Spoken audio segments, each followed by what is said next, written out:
Martin House is a hospice for children and young people with life-limiting conditions, somewhere for people to come if they need a break, if they need help with symptom management, specialist palliative care, somewhere people can come for end-of-life care, somewhere where we can support the whole family. We will work with them to do what they want us to do. So some families will still choose to do a lot of the care themselves, and that is fine. Others really welcome the opportunity to have a break and let somebody else take over that care. We can help at multidisciplinary meetings and just make sure that everything's joined up for the child and joined up for the family, so they get that seamless care in different environments, whether they're at home, whether they're at school, whether they're in hospital, whether they're in respite care, or whether they're in the hospice. Most of the conditions we see are genetically based. A child can be referred to us at any time following diagnosis. Anyone can refer a child. It doesn't have to be a medical professional. And when we got here, we just thought it was just the loveliest place. We just sort of chill and relax.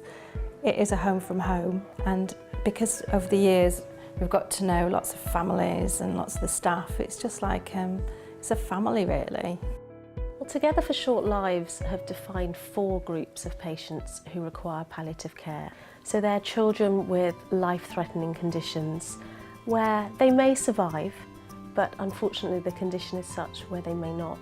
But then we also look after children with life-limiting conditions. So children who have illnesses which will unfortunately shorten their life. And then we look after children who have life-limiting conditions where sadly there are no treatments available. And then there's also the 4th group, children with a non-progressive condition, but one which could shorten their lives. These days, more and more conditions are picked up antenatally through ultrasound scans and genetic testing. This can be devastating for families to hear.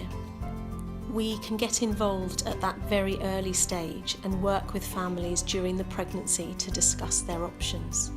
We work alongside others who specialise in a variety of medical conditions, but we can be here to offer advice and support in specialist palliative care.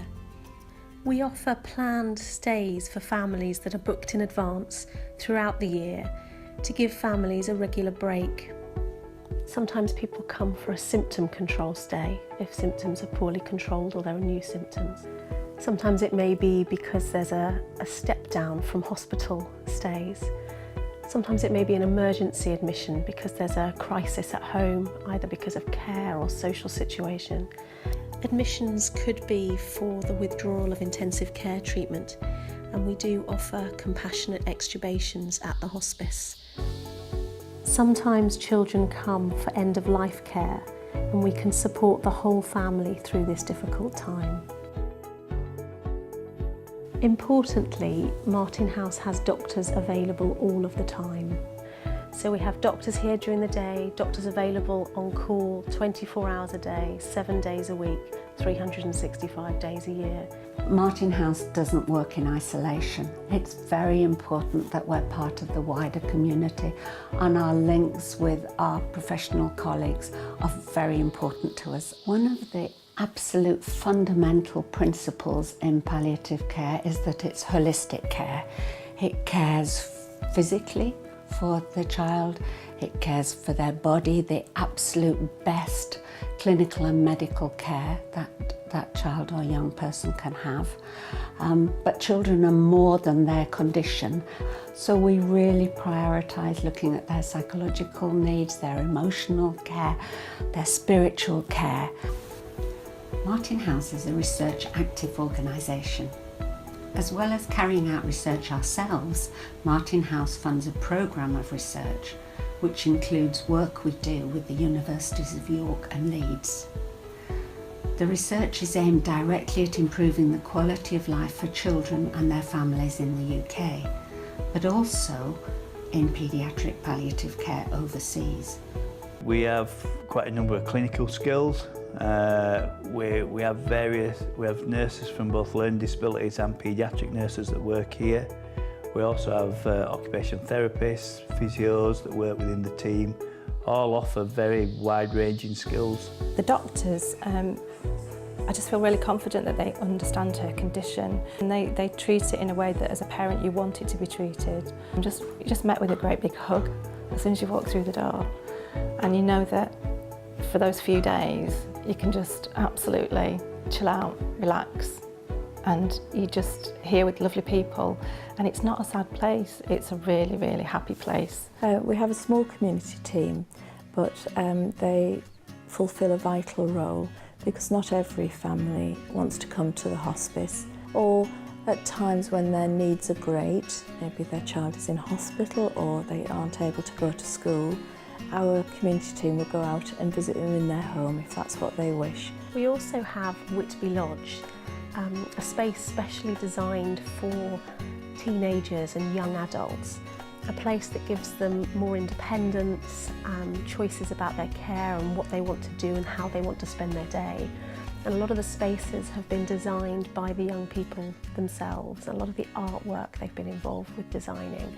And it just allows people to have the independence that they so often crave, even though they have a life-limiting condition. We have a music room, we have a recording studio in the lodge, we have a large jacuzzi bath, we have a light room, playroom, we have lots of games, we have large big screen TV, a place called The Den in the lodge for the teenagers. In music therapy, it offers the children and young people, particularly those without language, to really communicate and express themselves. We work very flexibly and we're very passionate about making the experience here as good for the family as we can. It's the little things that make a huge difference. You know, like I know that families say that they come and they can sit down and have a meal without it being interrupted, or you can have a shower or a full night's sleep, and it's the little things that you might sometimes take for granted that are the big things, really. We can also help after the child has died, where some children stay at the hospice in one of our cooled rooms, where families can spend some more time with their child after their child has died, and the family can be supported throughout this time. We offer a range of support groups to the families, from the siblings through to the grandparents. One of the support groups that we offer is called Time for Us, and this is for our siblings. We invite them to Martin House 4 times a year, where they can come and just play with other children who are in similar circumstances to themselves, and they just come and have a good time. The other groups that we offer are bereavement support groups for siblings, parents and grandparents, and that's an important part of the work that we do. We have a community bereavement support worker who supports families whose child has died from a life-limiting condition, but sadly have not had the opportunity to use Martin House or Whitby Lodge. We've always felt at Martin House that it's really important that once a child or a young person dies, that we continue to offer support to the family. We have a lay chaplain who works with us and has done for many years, and he works with people of any faith or no faith in giving them support. Martin House has a lot of specialist expertise, but it's always the families that are at the absolute heart of everything we do. So when we leave, we're always planning the next visit, because it's just something on the calendar that we just know that we can just head towards and look forward to.